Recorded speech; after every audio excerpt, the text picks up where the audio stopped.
All right, so welcome to the session on backtracking.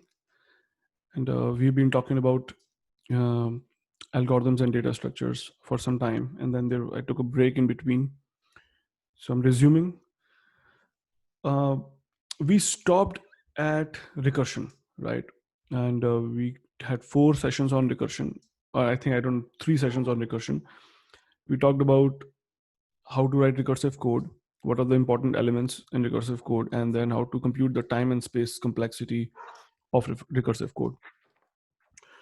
So now I want to start on something called backtracking, right? After this, I will continue on dynamic programming because these are topics which are closely tied to recursion. I mean, you don't have to write recursive code in order to do these things, to do backtracking or to write dynamic programming code. But people use recursion a lot in doing this. So I'm going to start with the backtracking. And there are certain terms I would like to explain, but I want to explain this through an example first. So let's take an example of what backtracking is, how it works, and then we'll explain some terms. Let's take the most basic example, uh, permutation. Suppose you have a string, something like ABC, and you have been given a task to generate all its permutations. Okay. So it's really simple. If you have just one character string, then there is only one permutation, which is this. If you have 2 characters, then there can be 2 permutations, AB and BA. Similarly, if you have ABC, you guess basically there are going to be 6 permutations, ACB, then B in front, BAC, BCA, and then C in front, CAB, CBA. There are going to be 6 permutations in this case. Suppose you're asked to write the permutations of a string, right? This is considered a relatively okay problem, and you probably will not be asked this question, but I think it remains, it's not a trivial problem, I would say, because it does require understanding of the backtracking construct.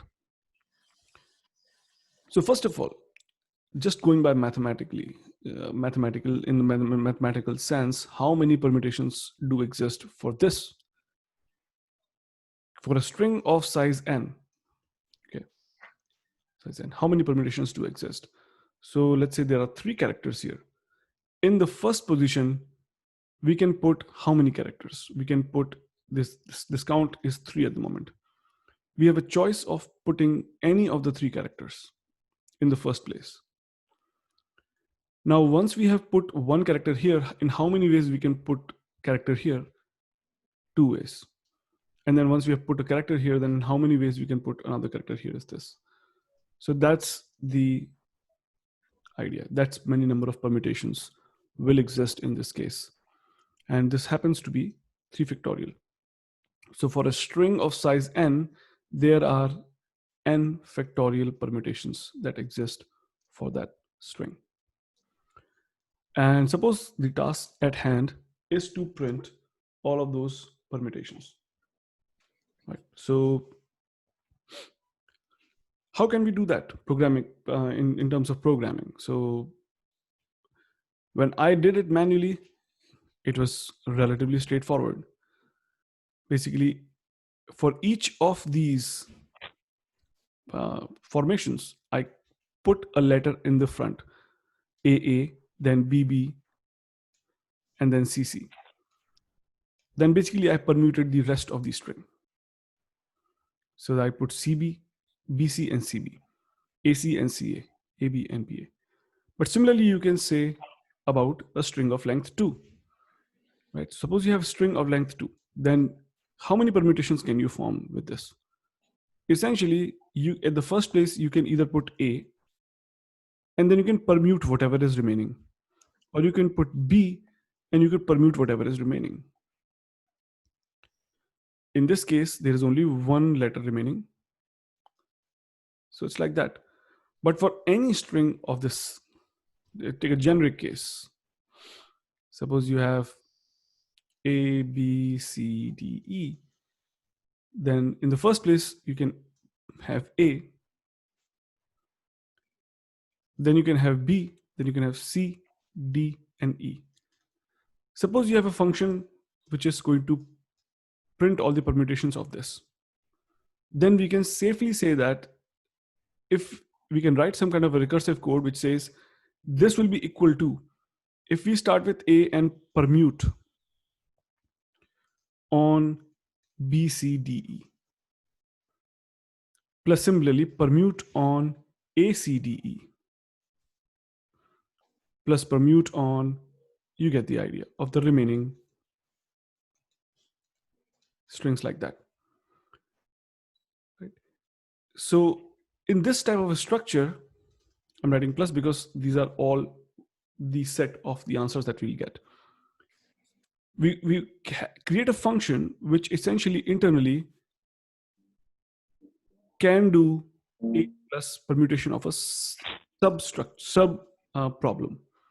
Then this can further be broken down into B plus C plus D plus E plus permute of CDE, like that. So you see the idea that we are breaking the problem down to individual level, to a point where you have just two letters remaining, and in that case the permutation is just swapping of the two characters. Now, how do we write such code, and what is backtracking? So backtracking is a very general algorithm for doing a brute force search of the entire solution space. Okay, and you can pretty much solve a whole lot of problems using this approach, although the time complexity is can be high, so you have to be careful about that. You have to think about optimizing that. But essentially it's a very general type of algorithm which is used to generate all the solutions, all the possible paths in a solution space, and then picking the paths which are useful to us. Let me explain how that works. Once again, let's take an example. Let's say we have similar example, permutation. Okay, this time let's just say numbers. We have 3 numbers. Suppose this is a list. In how many ways can we permute this list? Then what the backtracking code will do, or essentially is straightforward recursive code that's going to do, is it will, I'm going to write it in the way we humans can understand, and then similarly we can write the code as well. So what it can do is it can say the first place can be, let's say, 1, right? And now you have an option of the second place. Second place can be either 2 or 3, right? But I'm going to get rid of this guy for now. And in that case, the third case can be 3. So that's one permutation, 1, 2, 3. So in backtracking, essentially to visualize the backtracking, we generate a sort of a tree. Okay, and the branches are labeled as the entities from the solution set. So 1, 2, 3. Here we have a choice. Here we can have 3 as well, and the remaining branches 2.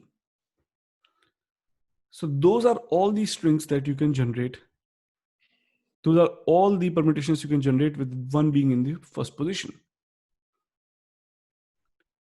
Then what if we choose 2 in the first position? Then we have the option of either choosing 1. In that case, the third solution is 3.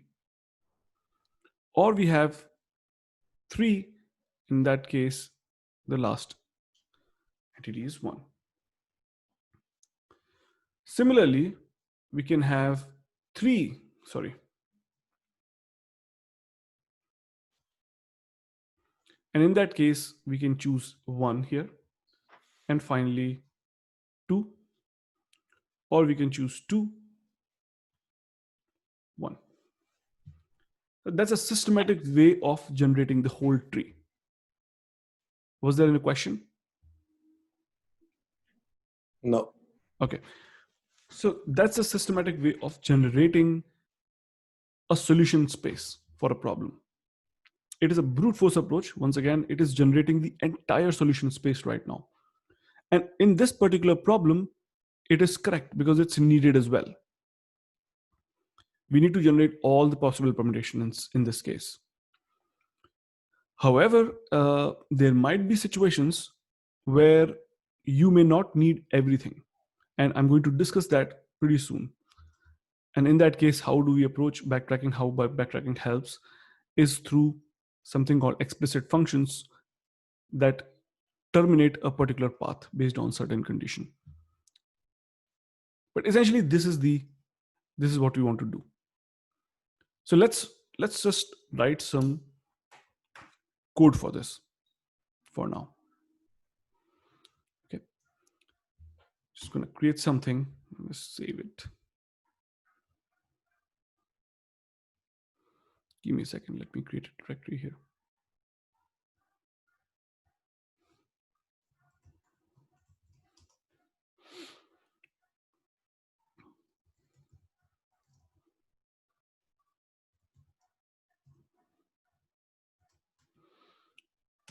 Right. Suppose I'm just going to create a function. Okay.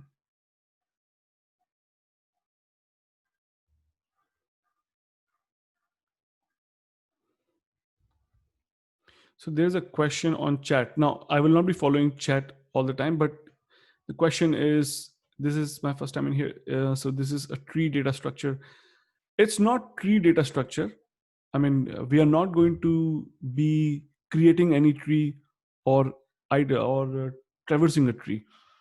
But I'm just saying the solution space can be visualized as a tree. Yes, it does.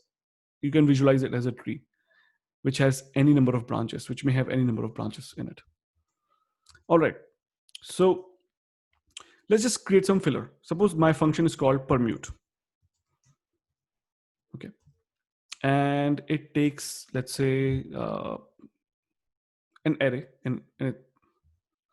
And that's the definition. Suppose that's the signature of the function. And I'm just going to put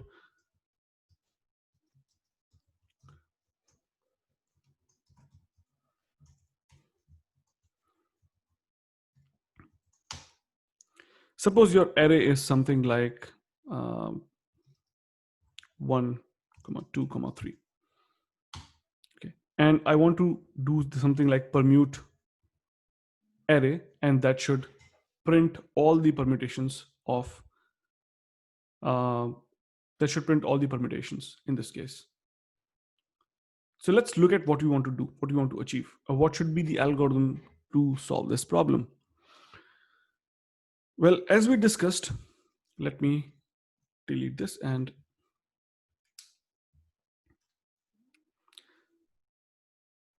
we have a function, let's say permute. Let's say we have a list, 1, 2, 3, 3 numbers. First, we want to create all the permutations starting with 1, right? So we can have list starting with 1. In that case, we can have the permutations starting with 1. And what I'm going to do is I'm going to create a recursive function, which is going to say, put all of the digits in first place. Okay, let's just write it here. A very crude way I'm going to write this. Okay, this algorithm is something like this. 1, put each digit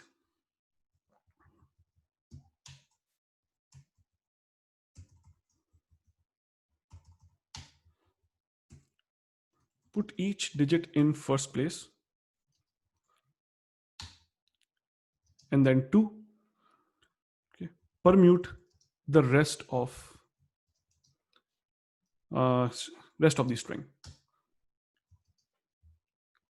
Simple. So you essentially are basically putting each digit in the first place one by one, and then you permute the rest of the string. You follow the similar code. Now it's not as simple. It's pretty tricky actually. So what I'm going to do is I'm going to keep this array as it is, and suppose I'm going to first put 1 in its place. Then I'm going to say permute 2 and 3. So essentially, when I permute 2 and 3, I'm going to call the recursion on these two indexes here, from here to here. And I'm going to ask the similar logic. With 2 in place, permute 3, which is nothing. And then I'm going to swap, say with 3 in place, permute 2. Then I'm going to say, because the initial loop point was with each item in first place. So I'm going to move 2 once again to the first place and move the array to be something like this, 2 in the first place, and then permute the rest of the items, which can be 1, 3. 2 is going to be fixed item in this case, and then permute this 3, 1. So let me write that code. Okay. So what I'm going to do is I'm going to create another method here. The reason for creating another method will be that I don't want to copy the whole array again and again. So let's just call it pass for now, and let's say def permute. Let's just call it backtrack for now. Let's say backtrack takes an array and indexes, say left and right boundary in it. Okay. Now this array, this is our main function here. We're going to say for an array and between the index left and right, permute that whole thing. And that will give us the results. How will it give the results? Let me show you. So first what we'll do is we will pass to this array. Oh, 1 second.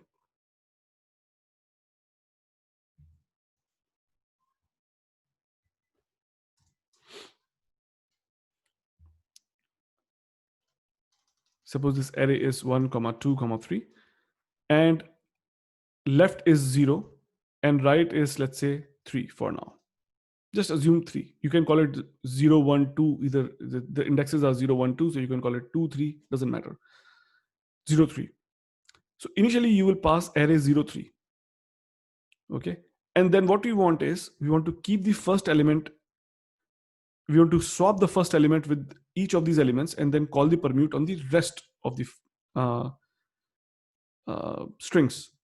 So what I'm going to do is I'm going to write something like, first I'm going to keep the first element, and then I'm going to say plus permute array with 1, 3.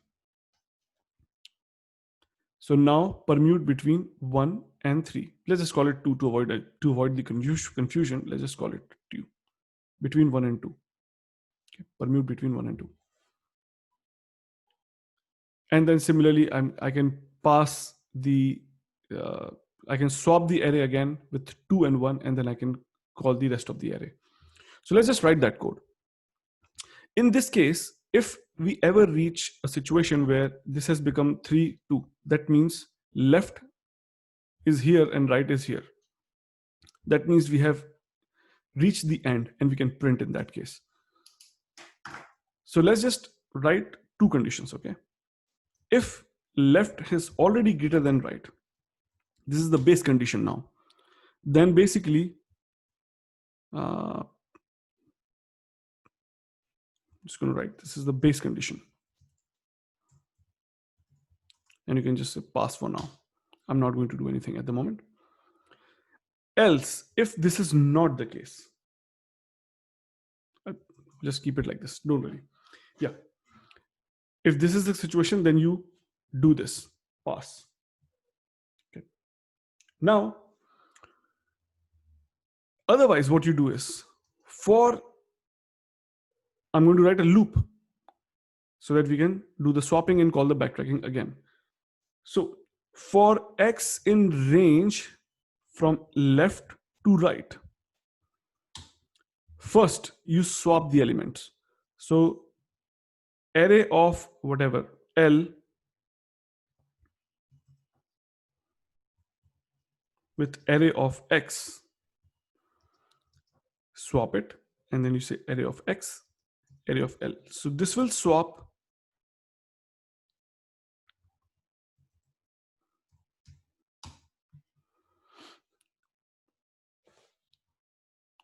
what this will do is this will swap the first element L with each item from L to R. Now we call the permutation. Now we just call the backtrack on the array again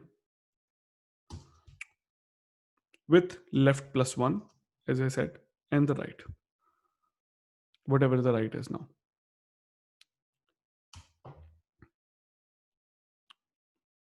And then in the end, we do the backtracking step. That is, we reassign this so that we can go back up the tree. Right. So suppose this is 1, 2, 3 here. We say 1, then we say whatever 2, and then 3, and this is 2. Assume this. Now we swap 2 with 1. So the array really becomes 2, 1, 3. So the 2 is the first character. Now we have choice of either whatever 1 or 3. Once we have generated this, then we need to move the array back in this position 1, 2, and then swap 3 with 1 again. So this is really the backtracking step where you really come back to the original tree. So that's what I'm going to do again. I'm going to redo this whole step so that array is restored to the same position again. This is the backtracking step here.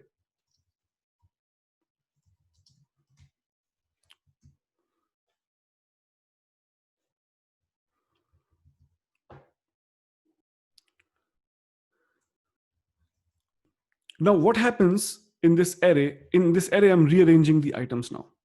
What happens when this condition is true? That means that we have reached the end of our array. That means we have reached the leaf here, this leaf. At this point, L will be greater than R, or L will be equals to R. In that case, we need to do nothing. We just print. Let's just print array.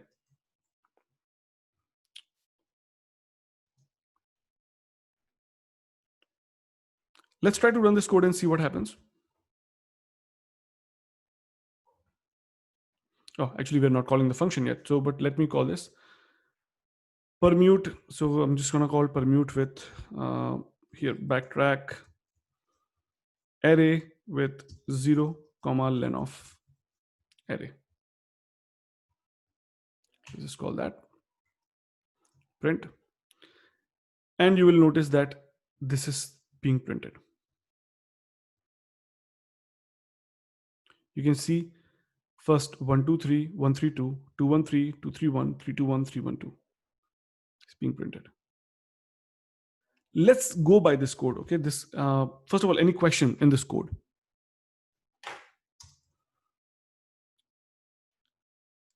No. Okay. So let me go through the code here, line by line, and let's try to understand what this code is doing.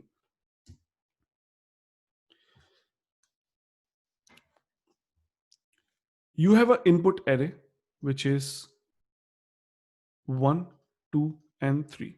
All right. Now we are going to call this permute of array. So permute of array just calls backtrack with 0 and the length of array. Length of array is what? 3. So I'm going to call permute with array 0, 3. That's what I'm going to do. This guy comes here Is left equals to right? No, it's not. So we don't do anything. Then we come here and we say for each item in this range from left to right, that is for each item in 0 to 3, okay, swap the leftmost element with this x. So first, what happens in this loop is L is 0, so L is 0 and this is 3. And the first item x here is 0 as well. So swap 0 with 0. That means nothing happens. So that's fine. And then we say backtrack array L plus 1 to R. So this function essentially calls permutation of array 1, 3. And then while evaluating that function, once again, we come here, is L equals to R, that is 1 is equals to 3? No. So for each item in 1, 2, 3, first do a swap. So you see, the important thing in a backtracking code is going to be that you're going to call recursion inside of a for loop. That's the most important thing. So far you have seen recursion when a function is calling itself. That's fine. But here the function is calling itself, that inside a loop. So a function essentially is calling itself many, many times. Each time it is swapping the element and then it's calling the backtrack again on itself. So this happens for the index 1 n times, then index 2 n minus 1 times, and then index 3 n minus 2 times, like that. It keeps moving forward. But anyway, so we call this will essentially call p array of 2, 3. So here we have 1 already, then we have 1, 2 already, and then we have p of, this will call p of array 3, 3. At this point, this equals to this, and 3 has been added to the list. So when this function calls itself again, it will print. And then you have the backtracking step where you restore the array back here. So this array, whatever the position was initially, you restored. And then you go back and you go to the next item in the loop for 2. So for example, let's say now the x was initially 0, now the x is 1. So the first thing is we swap. So when we swap, this array becomes 2, 1, 3.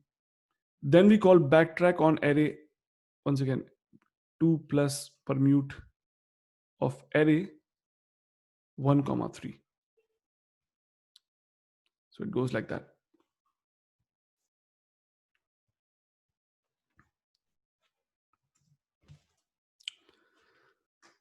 The generic body of a backtracking code is going to be like this.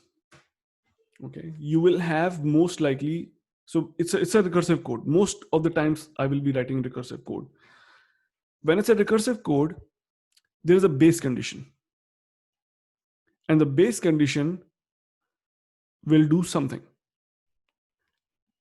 Else, there will be recursion called inside a loop.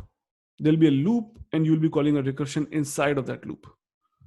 That's going to be the usual approach in a backtracking code. There are several problems that you can solve with backtracking code. There is one thing that I'm intentionally skipping is the time space complexity of this code at the moment. We will talk about it later. There are many problems once again. So let's talk about some of the problems that we will encounter as we move forward in the sessions. So first problem is that we'll be talking about is a problem called subset sum. It's a classical problem. Suppose you have an array.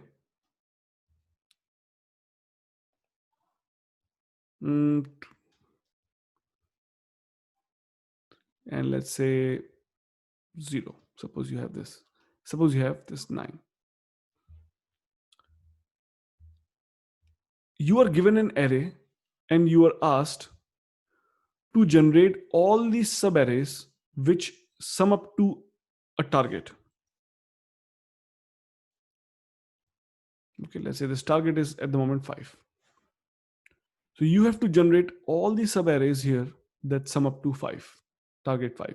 Clearly, the one of the answer is 5. That's one of the subarray. Then you have 2 comma 3.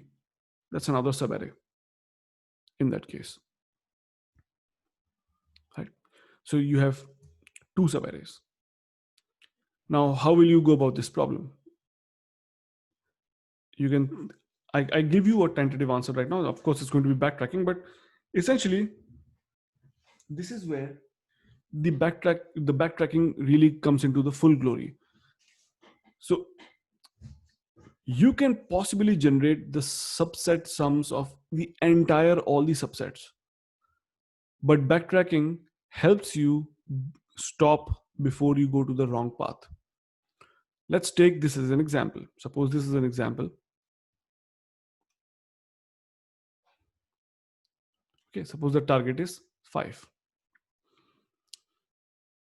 Once again, we will generate the solution space like a tree. How can we form the subset? Let's say that the subset begins with the 1 as being the first element. Okay. Now, the second element can be any of these, right? So let's say it is 5. 1 and 5 is 6. Clearly, it's beyond the target. Let's assume that these are all positive integers, right? Let's assume that these are all positive integers. That means now, in no way, this path can lead to an answer. This path cannot lead to an answer. So what we do is we stop exploring this path any further. And what we do is we come back and then we go to the next item. Okay, we add 2 to this. 1 and 2 is 3. 3 is still lesser than 5. So there is a possibility of some path. Then we go to the next item. What can we choose as the next item? Can 5 be the next item? 5 cannot be the next item, right? Because 5, this leads to a greater sum. Then we can try 3. Can 3 be the answer? 3 also leads to 6. So 3 cannot be an answer too. So this also is not an answer. Then can we choose after 2? Can we choose after 3? Sorry, after 2, can we choose 9?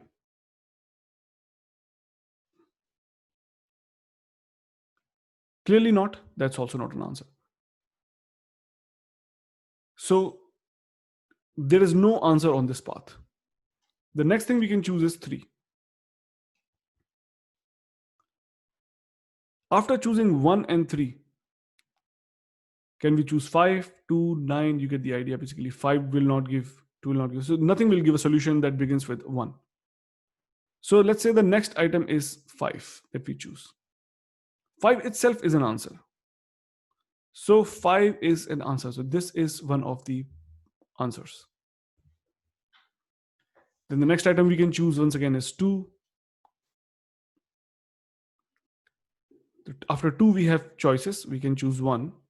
2 and 1 is 3. After that, if we expand it with 5, 2, 3, 9, then it will not lead to an answer. Right?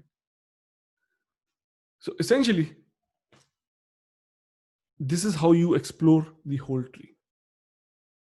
This is how you're going to explore the whole tree, all the branches. That's the subset sum problem. And what we'll be doing is we'll be seeing solution for this problem, how to write an algorithm and how to code it.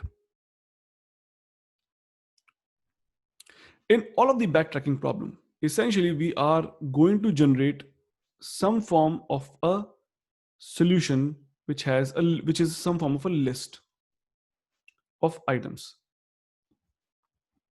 They all satisfy a certain constraint.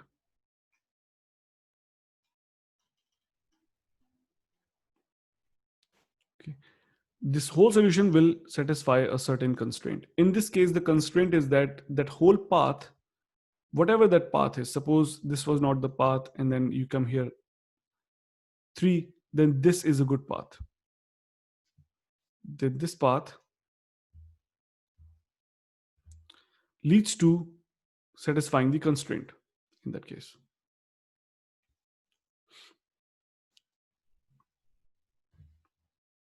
Another problem that we'll be looking at is, you might be aware of that problem already. It's called the n queen problem. Once again, it's a classical problem. All of these problems are classical problems, and they are good for understanding the principle of backtracking. N queen problem. N queen problem says that, let's just take a 8 queen problem, or just take a, let's say, 4 queen problem for now. 4 queen problem. It says that on a chessboard of 4 by 4,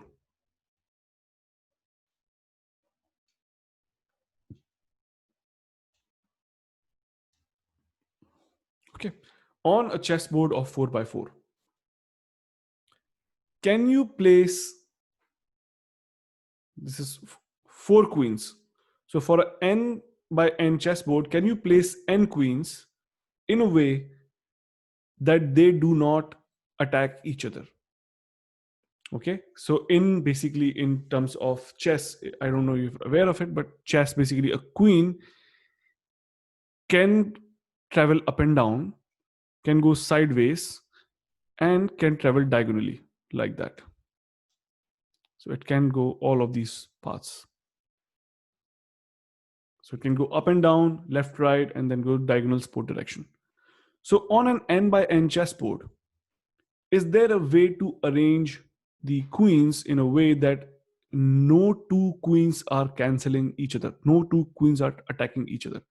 And the answer is to be expressed in the form of a list in which each item represents the box for that particular row. Suppose this is the row 0. Let's just not go with 0. Let's go to row 1, 2, 3, 4. And let's say this is 1, 2, 3, and 4 rows, columns. Then the answer would be something like, let's say 1, 2, 3, 4. That means place the first queen on the row 1 first column, then row 2 second column, something like that. So let's analyze this problem for a second. Let's just try to do it ourselves. If we want to do it, let's place a queen here. Okay, let's say this is the first queen. We have to place 4 queens. So this is, let's say, Q1. Now Q2 we need to place here on this board. Now can we place it here? No, this cannot be done. Can we place it here? No, but we can place it here. Yeah, so we can do it here. Then the third queen, can we place it here? No. Can we place it here? No. Why? Because this is in direct attack for this one. Can we place it here? No. Direct attack again. Can we place it here? No. Direct attack. So that means this path does not lead to any solution. Right? This path does not lead to any solution. Let's draw a tree at the same time for this problem.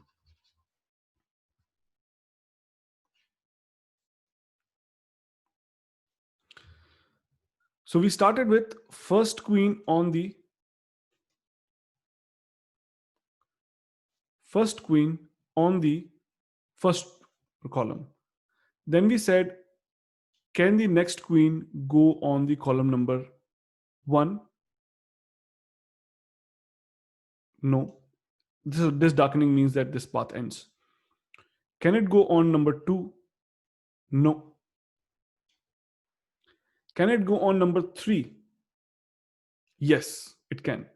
So after doing 1, 3, can on the third row, can we place the queen on the first column? No. On the second column? No. On the third column?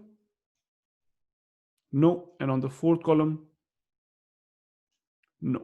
That means essentially Nothing can be done here.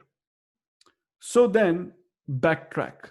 That means instead of 3, let's go back to 4 and try to find if there is a solution that can be done through 4. Okay, so what I'm going to do is, let's say I'm going to get rid of this.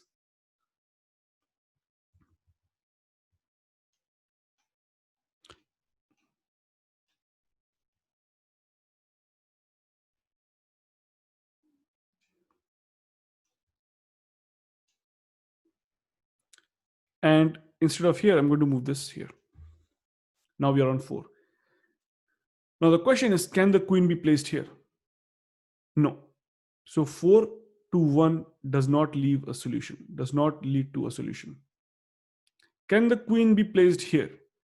And the answer is yes, it can be placed here. Right? Basically, no queen will cut it. So 4 to 2 does lead to somewhere. So in that case, we go to the next row.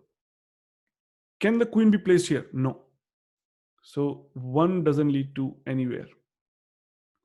Can it be placed here? No. Here? No. Here also no. So all of these solutions, 1, 2, 3, 4, lead to no results.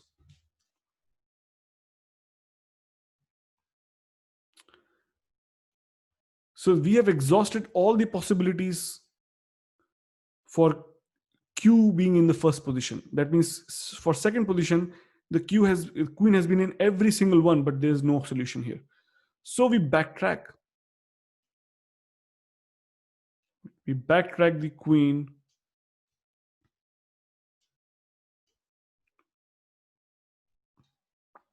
to position number 2.